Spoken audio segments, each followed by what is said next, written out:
Well, welcome everyone.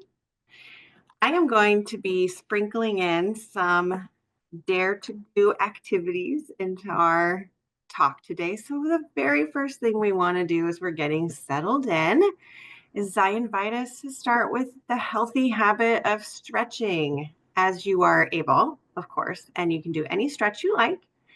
Or you can follow along with me. So I'm just going to do a little neck stretch just in my chair. And the first thing I'm going to do is lower my neck, lower my chin to my chest, relax my shoulders. Notice if you have any tension in your shoulders and your neck, and just relax that. I'm going to bring my chin up, and then I'm going to move one side of my head towards my shoulder. I'm not moving my shoulder up, I'm leaving my shoulder rested and moving my ear towards my shoulder. Just gently holding that.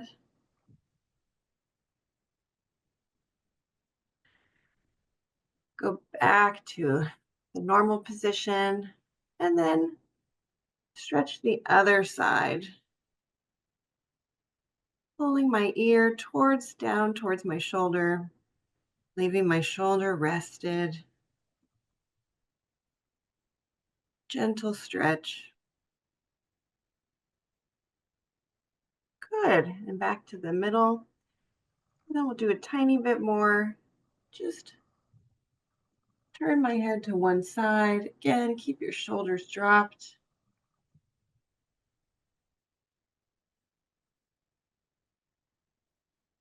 Back to the middle. And turn my head to the other side.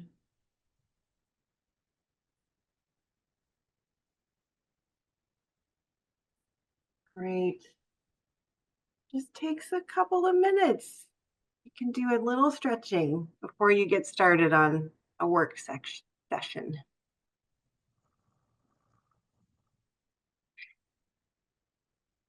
Today's talk, we're going to focus on the very common experience of anxiety, what it is, some tips for coping with it, and then I'll comment on when might it actually be helpful for me to seek some support with my anxiety. And we'll definitely have time at the end for questions or discussion topics. All right, so what is anxiety? Anxiety is an emotion, and all emotions are designed to prepare our bodies to do something. Okay, so in the case of anxiety, it is preparing us to deal with a threat of some kind. But it's helpful first to distinguish anxiety from fear.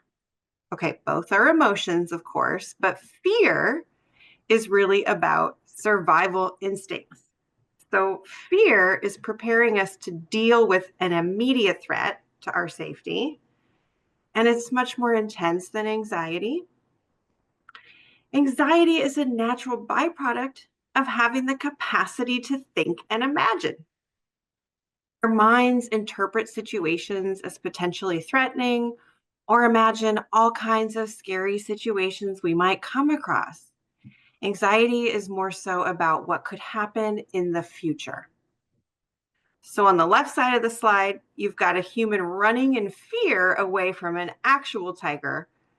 But on the right-hand side, you've got a human who's anxiously imagining that they might have to run away from a tiger someday in the future, and then imagining how awful that would be and worrying about how on earth they will get away.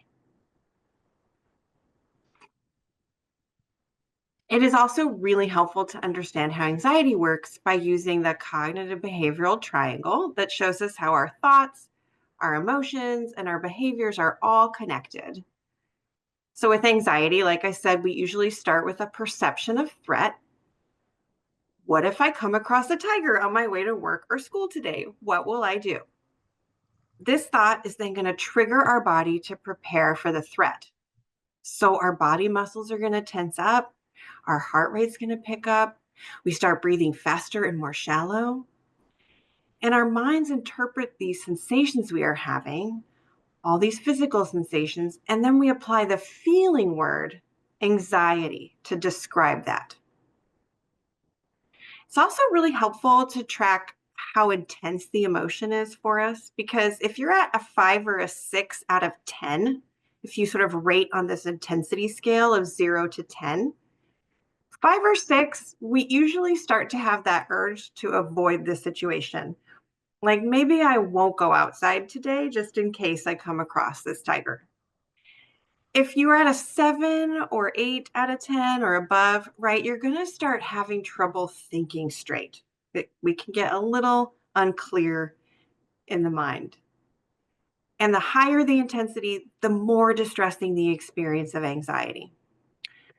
But anxiety can be quite helpful, right? If we're facing an actual threat that we can actually do something about. So let's say, for instance, I have to give a presentation at work or in class. And I might start worrying that I'm going to forget what I mean to say. And then I'm going to get flustered. I'm going to stall out completely. I'm going to have dead air time. And I imagine this will be so embarrassing. Now, as I start to imagine how awful this experience is, I might have the urge to find a way out of giving this presentation.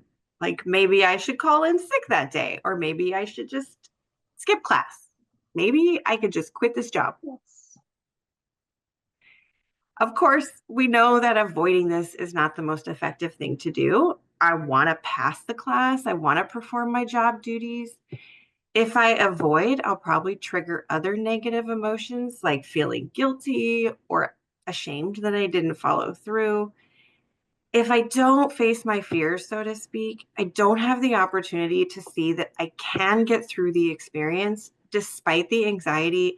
And then I miss an opportunity to build my confidence and build my skills for doing presentations in the future. So generally, it is not effective in the long run, even if it feels better in the short run, to avoid these anxiety-provoking situations. Actually, it could be really helpful, right? So if I'm anxious in this situation, that I think I might forget what I'm supposed to say, it might actually help me if instead of avoiding, I just prepare. So a helpful response to the situation would be to prepare well for my talk. I practice more, I overlearn the material, I have notes that I can use with me. If I'm able to take notes with me, that would be great, right? So we prepare ahead of time. And actually preparing for the presentation is going to help me feel less anxious. So instead of a 7 out of 10 of anxiety level as I start thinking about this presentation, maybe I'm more like a 4 or 5 out of 10. So maybe I don't really want to do it, but I can deal with this level of anxiety.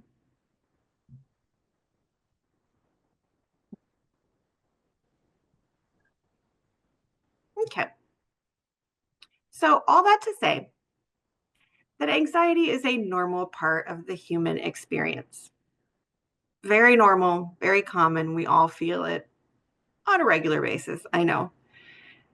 And it can be very helpful, actually, because again, this is an emotion that's trying to prepare our body to do something. Maybe what it's preparing us to do will be helpful. So I like to think of anxiety as emotional information. In fact, all emotions are information. It's just up to us to decide, well, what does that information mean and how should I respond to it? So we can be curious, like, what is this anxiety about? And this is really, really important because just because I'm feeling anxious does not mean that what we are worried about will actually happen or that we're even perceiving the situation accurately at all. So let's pretend, that we're all together and I can see what everybody's doing. And let's say someone in the audience during the presentation laughs when I had not intended to be funny. And so now I think they're laughing at me, and maybe I feel anxious and embarrassed. But it could just as easily be that that person is watching a cat video on their phone instead of listening to me. And so that's what they're laughing at. And I actually might feel a different way if I thought that that's what was going on, right? I might be a little more irritated, but not anxious. Okay, so we have to evaluate whether we are accurately interpreting the situation and whether it is really in our best interest to follow what this anxiety urge seems to be telling us to do. So, a couple of really helpful questions to ask ourselves is, am I anxious about doing something that is not actually a threat? Right? And if we are feeling anxious about something that's not actually a threat, we probably still want to do it anyway. Am I anxious about something that is important for me to do anyways? Well, obviously, then we probably want to still do it anyways.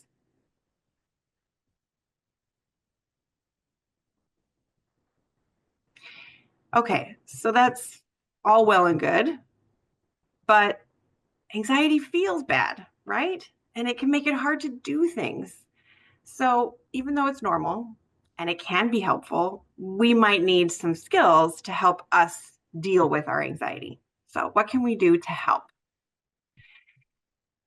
First, it's helpful to remember that emotions in general and anxiety in particular are physical experiences. I cannot emphasize this point enough. Emotions are physical experiences, they are happening in our body. And sometimes we aren't sure what's happening in our body, but we can learn to pay attention to our body. So trust me, it's happening in your body. And it is good to start to notice where emotions are taking place. What do I notice physically happening in my body? Well, anxiety is usually so obvious, right? Like I said, our heart starts beating faster. We might feel flushed. We might feel like we're not getting enough breath. Maybe we get sweaty palms, right? Those are kind of obvious things. And again, it's a reminder that the body is preparing to do something to deal with that threat. So we can actually reduce the intensity of an emotion, reduce the intensity of anxiety through the physiological arousal that we're experiencing in the body. We can reduce the physiological arousal. So I'm going to give you some examples of how we can do that right now. Obviously, a great way to deal with anxiety is to do more physical things, move your body. You might need to take a brisk walk if you are able. Go for a jog, climb some stairs, try swimming, yoga, stretching, right? We want to move this energy through our body. If I'm feeling anxious about giving my presentation and I'm having trouble thinking well enough to even focus on preparing for it, I could go for a walk before I actually sit down to work on it. All right, so we're going to try this one together. So we'll make sure we teach you a dare to do habit.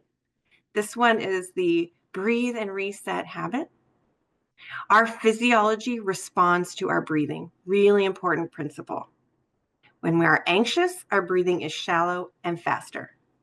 So we can calm our body down and reduce anxiety by breathing more slowly and from the belly. So we are actually going to do this skill. And what I'm going to want you to do is place one hand on your belly. And as you are, or both hands, but put one hand on your belly. And when you're taking in your breath, you want to feel your belly rise. This is in contrast to feeling your chest rise. We really are not trying to make our chest rise when we're doing slow breathing for relaxation. We want to feel our belly rise. And for me, I actually feel it better when I'm laying down, but here we are sitting. Okay, so we're going to breathe in through the nose for 4 counts. We're going to hold our breath for 4 counts.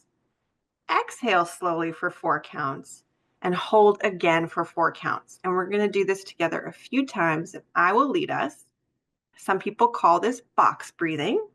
So kind of keep in your mind how you feel right now, and we'll check in about how you feel when we're done. So we're going to breathe in through the nose, and I'm going to start counting. Ready?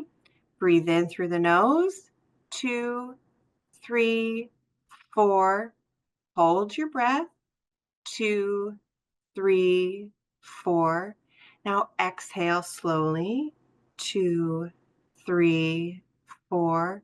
And hold. 2, 3, 4. Again, breathe in through your nose.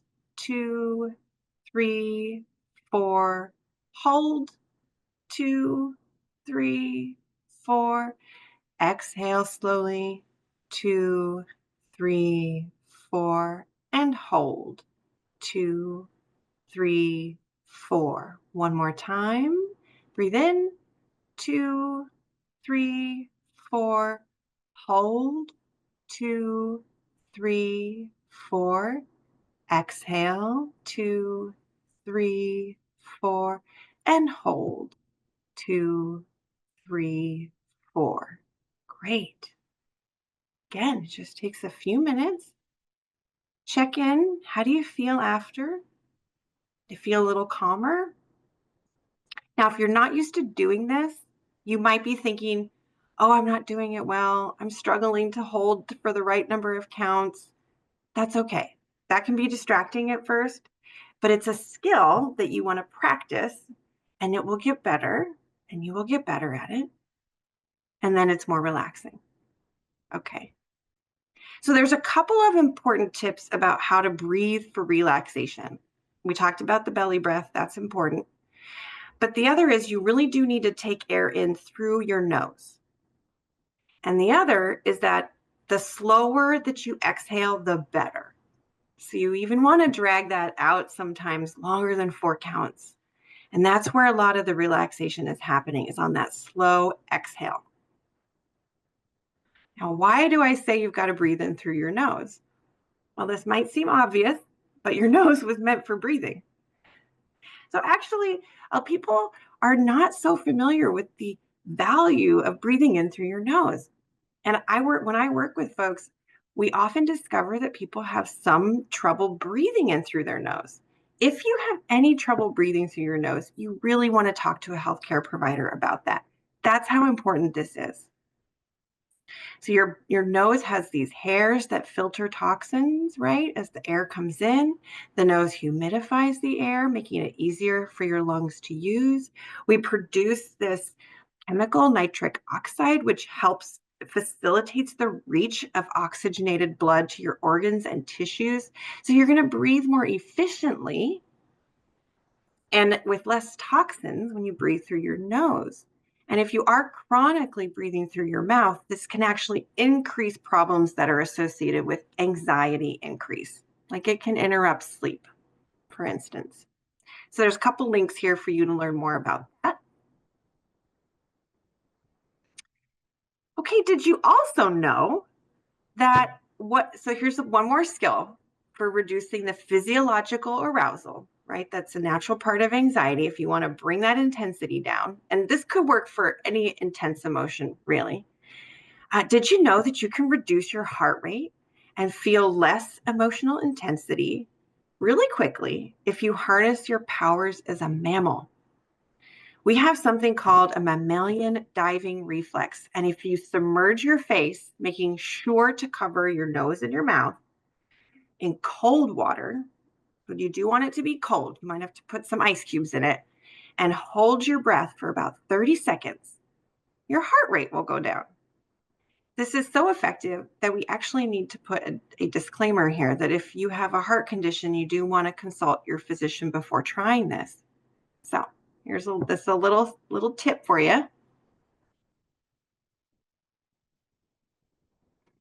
All right, let's move on to exploring another corner of our CBT triangle. If you can identify what you are anxious about, and there is an actual problem to solve that you can solve, then the best thing to do is to take steps to solve it. This is going to help decrease your anxiety. If you can't solve it right now, then maybe make a plan. Your plan can be literally a few things you jot down on a Post-it note, if that's all you have time to do right now. But anxiety often is saying we need to prepare for a threat, right? So if you can, start preparing. If I'm feeling anxious about a test, I study. Taking my car to the mechanic, if the engine light is on, is going to help me stop worrying about my car. Oh, and speaking of worry, all right, so let's talk a minute about worry. This is how I would define worry: perseverating on potential threats negative outcomes, and worst case scenarios. And we end up imagining solutions to problems that don't even exist. They're not happening right now. It's all future. So maybe I start thinking, okay, if I mess up this presentation or if I skip it, I'm going to lose my job and I'm going to have no income. And then my mind goes to maybe, if I have no income, how am I going to support myself? I'm going to have to move home with my parents, right? So now we're trying to figure out how I'm going to move home with my parents and what all that's going to be like. Okay, that's not a real problem that exists. Worrying in this way is not helpful. First, remember from our CBT triangle that perseverating on negative thoughts like this is just going to lead to more feelings of anxiety. Second, we aren't actually solving any real problems here. We're just making unhelpful assumptions, jumping to conclusions, and imagining unlikely worst case scenarios. So you might be thinking, well, if it's so unhelpful, why do we do it? Okay. One reason is because worry can masquerade as problem solving. It tricks us into thinking that we are actually doing something about the problem when we aren't really. It gives us a very momentary, fleeting feeling of security. Security being a key word there. It helps us feel like secure for a minute because we're worrying. We're taking care of this. But of course, it's at the cost of increasing our anxiety. And so then we have to keep worrying. So it's really a vicious cycle. Okay, the second reason we do this is because what we're actually avoiding here is uncertainty. The uncertainty of a situation. I don't know what's actually going to happen when the time comes for me to give my presentation. Life presents us with all kinds of unexpected circumstances. I could imagine what ifs forever. Like, what if during my presentation, a tiger storms the auditorium? Okay, I'm not in an auditorium, but let's say it breaks into my house. I do have 2 cats that might break into our talk. When we struggle with worry, it's actually a sign that we're struggling to be present with what is actually happening in this moment and struggling to stay focused on what can actually be done to prepare for the future. So just want to highlight this. What we're avoiding with worry is uncertainty. And I know that we're going through a lot of uncertainty. Everybody is right now. And so I know this one is going to be coming up. Happy to field questions about it at the end. Okay, so that's fine, but what do I do instead of worry? Okay, so here's some steps I recommend. First, you have to notice that it's happening. And honestly, that can be a challenge. We can get so caught up in our mind that we can forget that we're even doing this worrying thing. So you got to notice that we're worrying. Anxiety will sometimes tell you that you're worrying. So you can see what's happening in your body. Am I feeling tense? Ask yourself, what am I really concerned or anxious about? And then validate that. It's totally understandable that I'm anxious about making a mistake in public during my presentation, right? You want to validate that anxious concern. Then remind yourself that it is not actually helping me to worry about this, but it's making me more anxious. Again, if you can do something right now to solve the problem or make a plan to solve the problem, then you do that. But if you can't do anything about it at the moment, the best thing to do is get on with your day and do the stuff that you can do or want to do and be present with those things. Be really focusing your attention on the activities you are doing or want to be doing with your day. And you might have to go through this multiple times. I have a little link here to a handout on what's called worry time. I'm not going to go into that right now, but if you are curious, some people actually find it helpful to set a few minutes a day specifically to worry. And this can help them get to do step 5 more easily. Because if you know you're going to have worry time set aside, then your mind says, okay, I'll let us set aside the worry for now until worry time.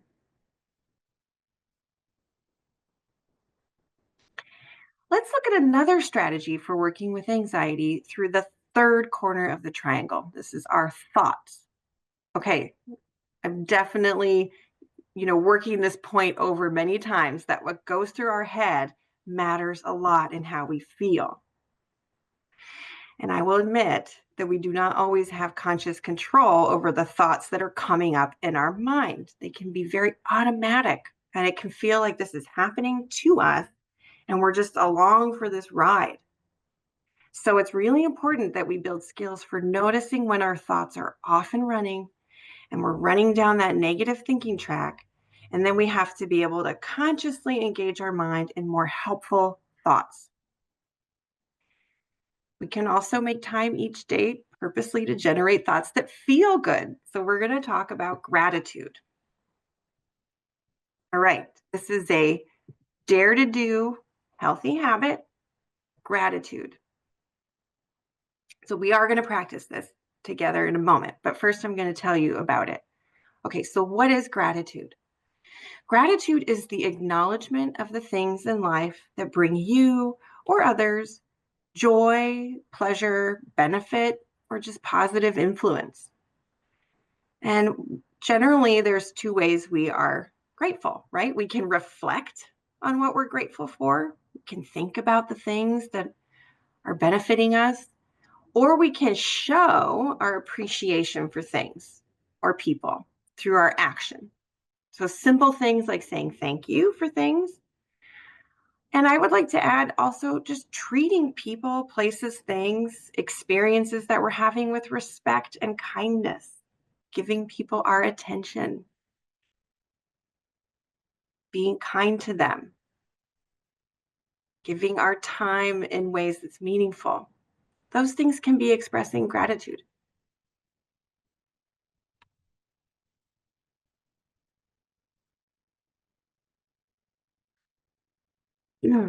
So move on to the next slide. Let's talk a little about the practice of reflecting on the things that we are grateful for, and then we'll practice it because I have some tips for how to do this most effectively. Okay, so one of the first challenges we often get confronted with when we're trying to reflect on what we're grateful for is the shoulds. We start thinking about what we should be grateful for. I should put this on my gratitude list because I know I should be grateful for it, even if I'm not really happy with it right now. So, for instance, let's say I'm sitting down to work on my gratitude journal, and then I'm like, okay, I know that I'm supposed to be grateful for having this apartment because it's a roof over my head, but maybe I actually hate where I live and I really don't like my property management. And actually, right now, I'm really mad about the whole thing. It's not a good time. Okay, leave the apartment off your gratitude list for now. It's okay. You don't have to feel grateful. You don't have to put this on your list right now. Start where you are genuinely grateful. Start where you are genuinely grateful. Now, sometimes things in life are really not going well, and we may be really challenged to even get started. Where do we even start? I'm just feeling really low about things. Start with this moment right now. What are you grateful for in this moment when I'm sitting in this chair? Maybe just sitting in my chair, I'm grateful that I'm feeling warm, grateful that I just ate lunch and I feel satiated. Start from there. And if you can, then you move out towards things you're grateful for today. Okay. When possible, you want to state what you're grateful for in the affirmative. So you want to say what you are grateful for as opposed to what you are grateful that you don't have to deal with. Here's an example. It's more useful to say, I'm grateful that I'm warm and satiated than to say, I'm grateful that I'm not cold and I'm not hungry. So notice how my focusing on, I'm grateful that I'm not cold is focusing on not cold. which is a negative experience, right? So we want to focus the attention on the warmth we feel or the positive experience. And finally, it can be really helpful to clarify why you are grateful for something if that isn't obvious. Sometimes it's very obvious, but other times it'd be helpful to know a little bit more. I mentioned my cats. I love my cats. I'm grateful for my cats. But why? Why am I grateful for them? Maybe I'm just grateful today because I feel peaceful and I feel comforted when my cat is cuddling with me. So say that. So put that down. Reflect on that in your mind or write it down in a gratitude journal. All right, we are going to try this. We're going to spend a few minutes together reflecting on those things that bring us or others joy. You can write this down as we go along, or you can just think about it in your head. One thing I'm grateful for in this moment, right now, is. Go ahead and say that to yourself or write it down in the affirmative, focusing on the positive. And then, if it's not totally obvious, I'm grateful for this because.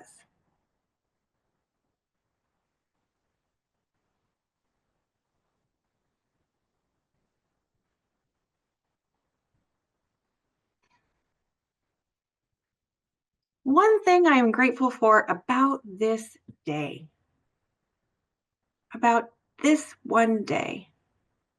What's happening today, what has happened today, what might happen today.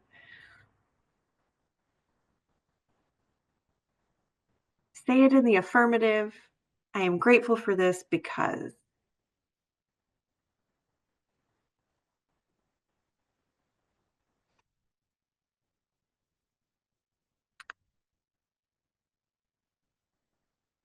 And then one thing I'm grateful for about my life in general. And this could also be something you're grateful for that's going well for someone else in your life. Say it in the affirmative to focus on the positive. And if it's not obvious, what is it about that you're so grateful for?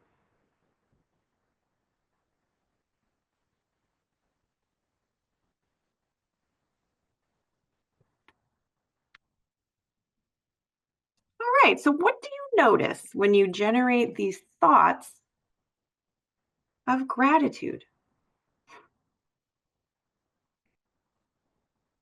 Hopefully, you noticed a little something like peace, joy, and love,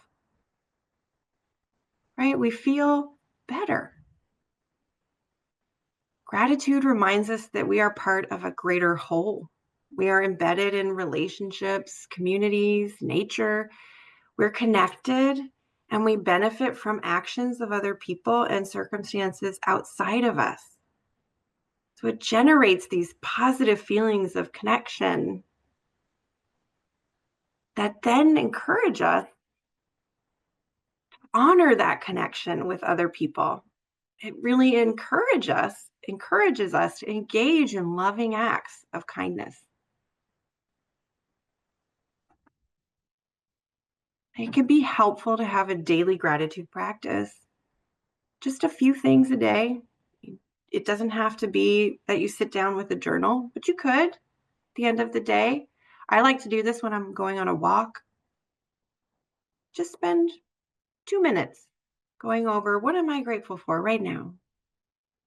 But it can also be a helpful skill if you notice that you're worrying or there's lots of negative thoughts coming in, can actually stop those negative thought trains and turn your attention to things you're grateful for. One last tip on the gratitude thing is that sometimes we have to deal with stuff we don't like, right? So we're not feeling very grateful about those things. We can still try to identify something that is beneficial about it or the situation. So let's say with the presentation example, it's like, I don't want to give this presentation. I'm feeling anxious about it. I am not feeling those feelings of gratitude. Okay, I understand. I'm anxious about the presentation. And I'm grateful that I'm taking this class because it will help me with my career. Or I'm grateful for my colleague who is helping me practice my presentation. Try to find the good news in something you don't like.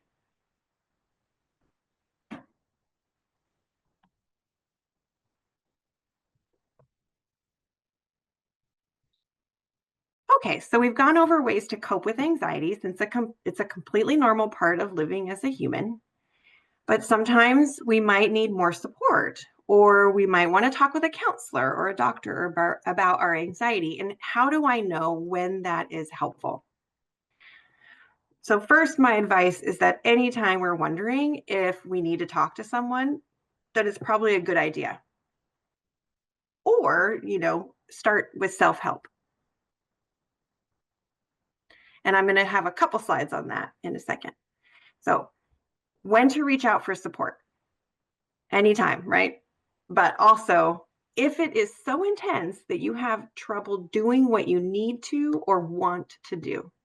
So, if anxiety seems to be getting in the way of doing important things or things that you want to do, it's a good time to get support. If it's chronic and if you're distressed by that.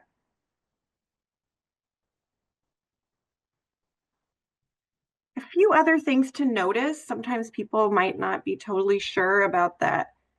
Um, is this really chronic? And I don't know how distressing this is. I've been living with it for a long time. Well, another way to look at this are some other signs that it might be good to reach out for support. Now, because anxiety is physical, we're going to see a lot of physical issues when we struggle with chronic anxiety. Digestive issues, headaches, muscle pain, exhaustion, right? So if your body is tense all the time from anxiety, that's going to wear and tear on your muscles and it could give you headaches. That's exhausting when you're just stressed all the time. Difficulty sleeping is another obvious one. People will have troubles getting to sleep or staying asleep. If we're having repeated panic attacks, those are peak periods of anxiety.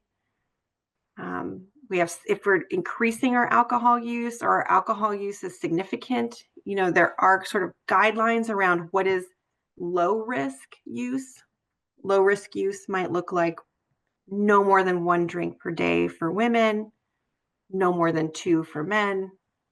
And then if we don't want to have more than 3 drinks in one sitting for women and no more than 4 for men. So if we're going above that or we've noticed a change, that might be an indicator because people often feel like alcohol use can help them cope with anxiety, but it can make things worse in the long run.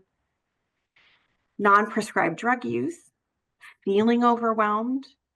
Of course, if things are getting to a place where you're thinking, I'd rather be dead than dealing with this.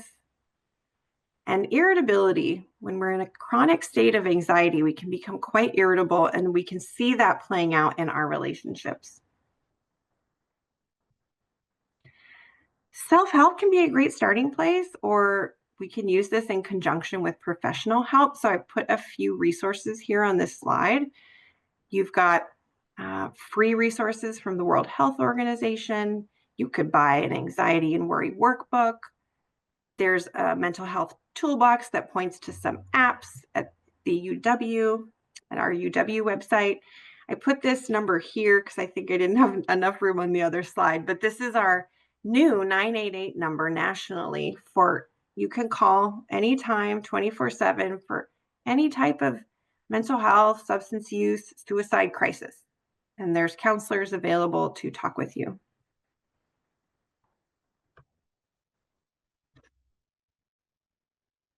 And there are many ways to find someone to talk to. So students can access care through UW counseling centers. You can check with your health insurance for a list of mental health providers. You could talk with your primary care provider about your concerns, and either they can help you or you can get a referral. You can look through online directories like Psychology Today for counselors and psychiatrists and see which providers take your insurance. You could try an online counseling platform, something like Talkspace. You can look for support networks, say through the National Alliance on Mental Illness. All right, there's some tips and resources for you, but we did want to leave time if people have specific questions about navigating anxiety or just want to raise an issue for us to all think about. Hi, thank you so much. We definitely have some questions queued up from the chat. Um, so the first one I want to say is how to quickly remove the physical symptoms such as dizziness, head and neck tension caused by anxiety. And a kind of follow up to that is, are these due to chemical changes in the brain caused by anxiety? Yes. So the body is going through quite a number of changes when you're anxious, right? So the nervous system is activated, and then the hormonal system gets activated that are both preparing you to deal with some kind of threat. And so but if you don't have a threat to deal with, then all that energy is kind of like going nowhere, right? So that's not very helpful when there's not a real threat.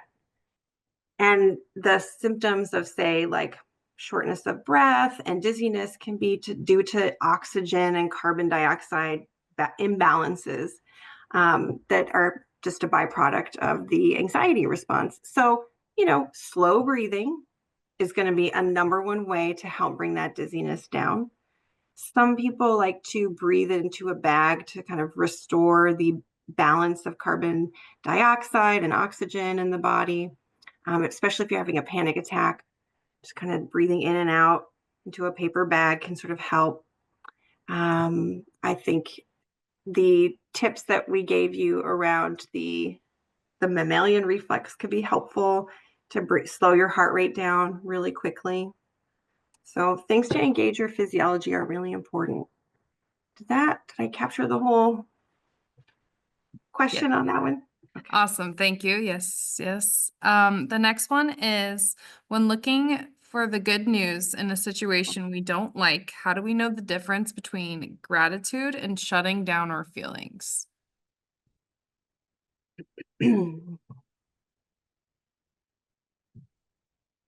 Gosh, I think this is such a great question because that's one of my concerns when people sit down to do a gratitude practice is that they might bypass the step where they validate their feelings if they don't like something. And that's why I said, hey, with the apartment example, if you don't like your apartment, it's causing you a lot of grief right now, you can skip that one and focus on some place where you have some genuine, less complex feelings about it.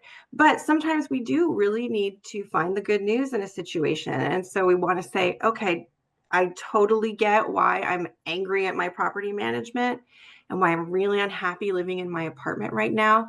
I need to validate that emotion. And then I say, and it's a both and kind of thing. Both are true. I am angry about it. And I'm grateful that right now I have a safe place to sleep. So the validating your emotions step is really important. All right. Thank you so much. Mhm. So the next one would be we had two questions that were very similar. What should you do when you want to ask for support or help, but end up backing out? Should you still ask the question anyway?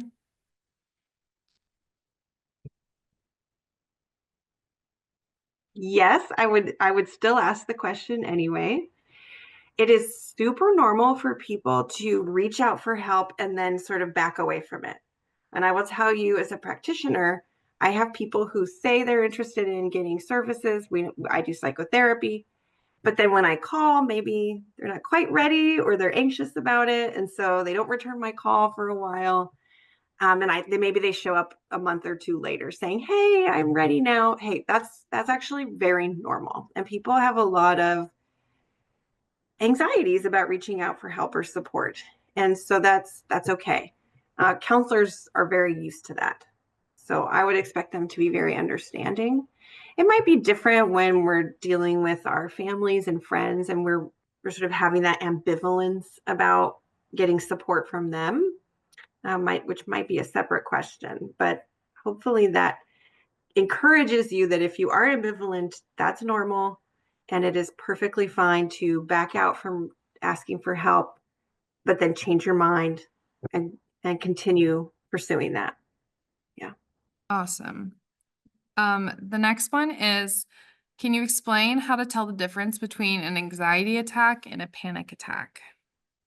I mean, anxiety attack is just a lay term, I think, that people use for when they're feeling super anxious, right? And a panic attack is really a constellation of intense symptoms that usually result in people feeling like they're either going to die, go crazy, or pass out.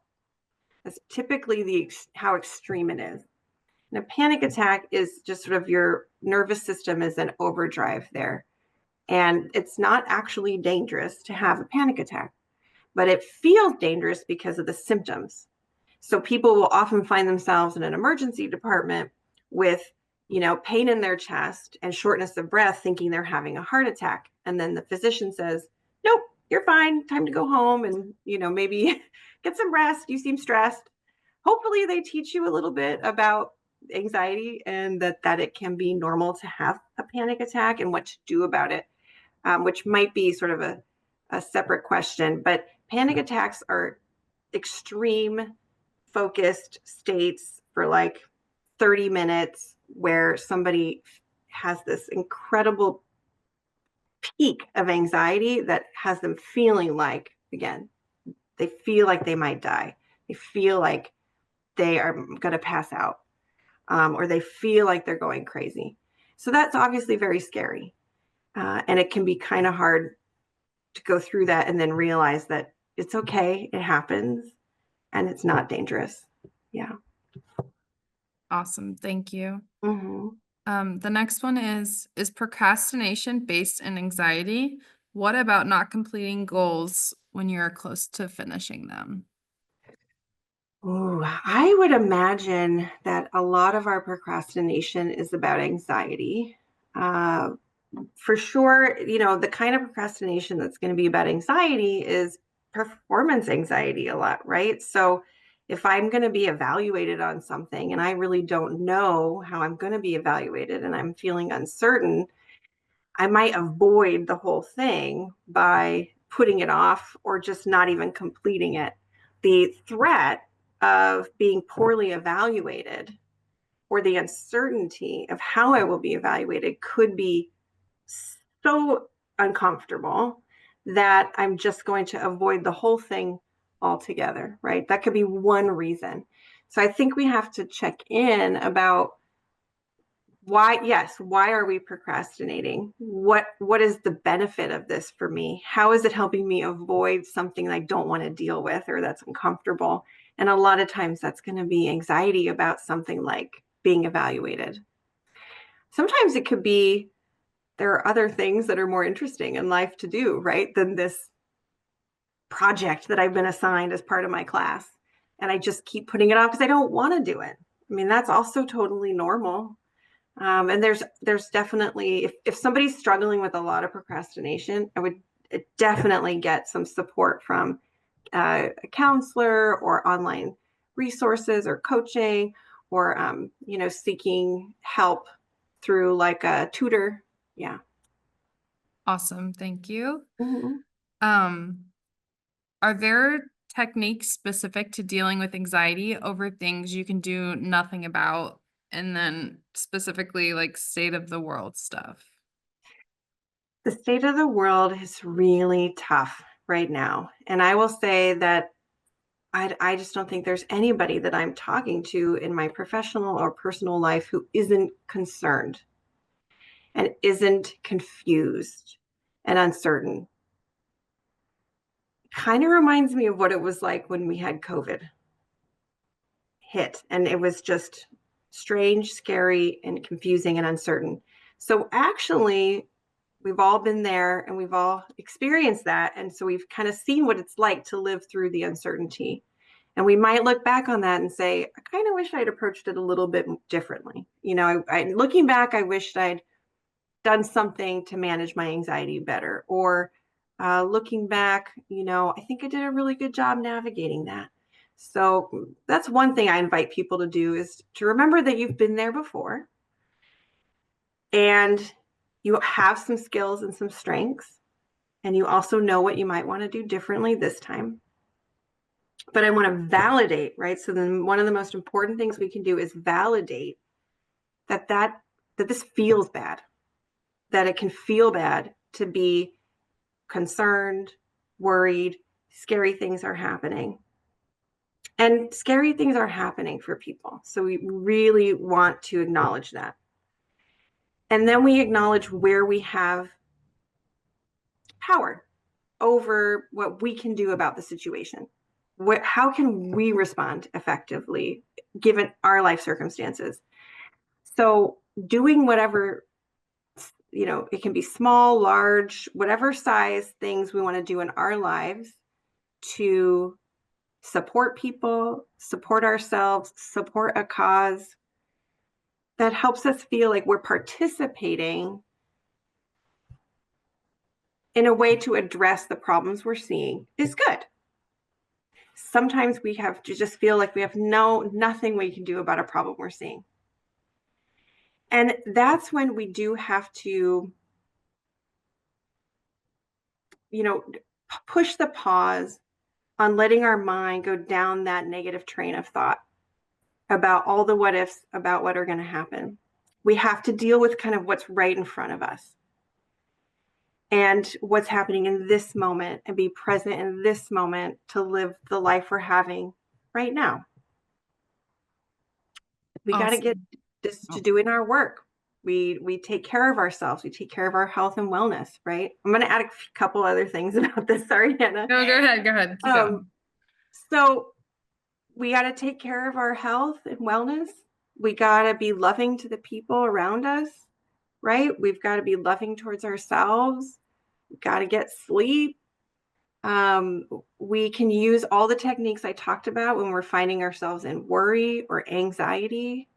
And just remember that it's the uncertainty a lot that we're struggling with, and we just aren't going to know right now. Sometimes it's helpful to talk to friends and get to commiserate, but I want to put one major caveat to this, okay, is that it can often make it worse for people when they are with friends or family, where they're either sort of in conflict with their views about what's going on and getting locked into that, or they're spending a lot of time worrying in a group, sharing all the scary stuff and the things that they're really concerned about in a way where we're sort of commiserating together, but it's not productive. That can actually lead people to feel worse after sometimes. So we just got to be cautious about how much time are we spending talking about things we don't have control over in a negative way. And then social media and news, right? We've got to curate what we're being exposed to. And we've got to temper that, because they don't call it doom scrolling for nothing, right? We can get really locked into lots of negative thoughts, feelings, worries, what ifs, the way we're accessing our social media and news. And that's on us at this point to make sure we're engaging with it in a healthy way. Okay. Awesome. Thank you. Yeah. What is the best way to find the root causes of feeling anxious in a seemingly ordinary situation so we can prevent ourselves from generating irrational fear of the situation?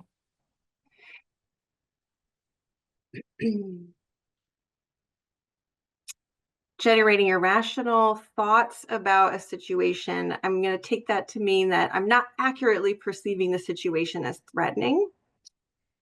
And so we're looking for, well, what am I really scared of? Or what am I really anxious about in the situation that other people are not anxious in? Or my mind tells me objectively there's not something to be scared of. So sometimes people have sensitivities to the world that they're not fully aware of until they actually start seeking counseling or talking to someone. So sometimes people have sensitivities, let's say, to social environments. So when I'm around people socially, I might be thinking about what they're thinking about me. I might be thinking, am I saying the right thing? But this can be such a normal part of my experience that I'm not even aware of how anxious it's making me. And so maybe I have social anxiety, right? So I'm triggered because I'm sensitive to social dynamics that cause me anxiety. Other people might be triggered by environmental cues. Some people are very sensitive to lots of noise and lots of activity in an area. Being out in crowds can just be too much stimulation, and that stimulation on the body is stimulating the nervous system, and it can lead us to feeling anxious. And so it could be that I'm just more sensitive to what's happening in the environment than other people are, and I'm feeling anxious. Another really important one to consider is that when people have been through traumatic experiences, very scary, disturbing, horrifying experiences, this can lead to chronic issues with anxiety, where people will feel intense fear in normal everyday situations that other people don't, because it kind of reminds the brain, which is on survival mode, of the danger, of the threat that they were in. And so the brain says, hey, we're in danger. We've got to get out of that dangerous situation. And so sometimes those triggers or cues in the environment, we're not consciously aware of them, but our body and our brain is aware of them.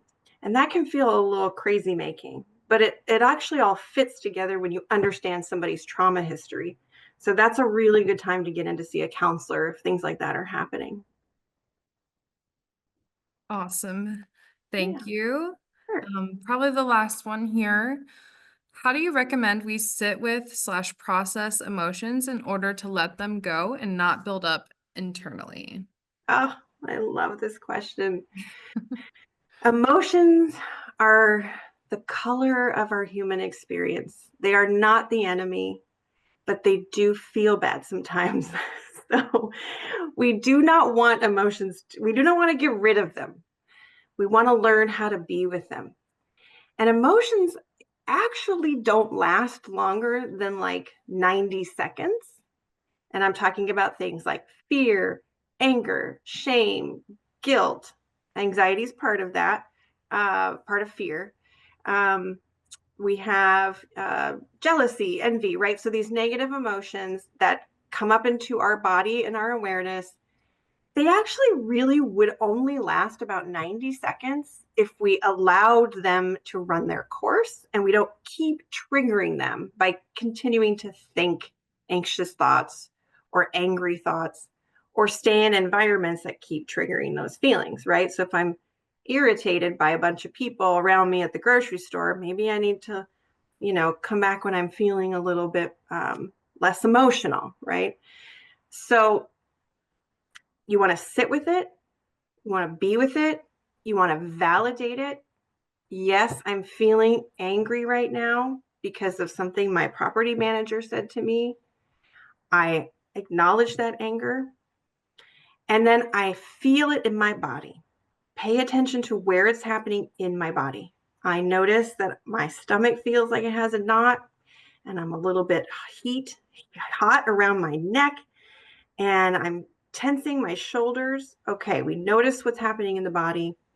Breathe, relax the body, validate the emotion, and then move on.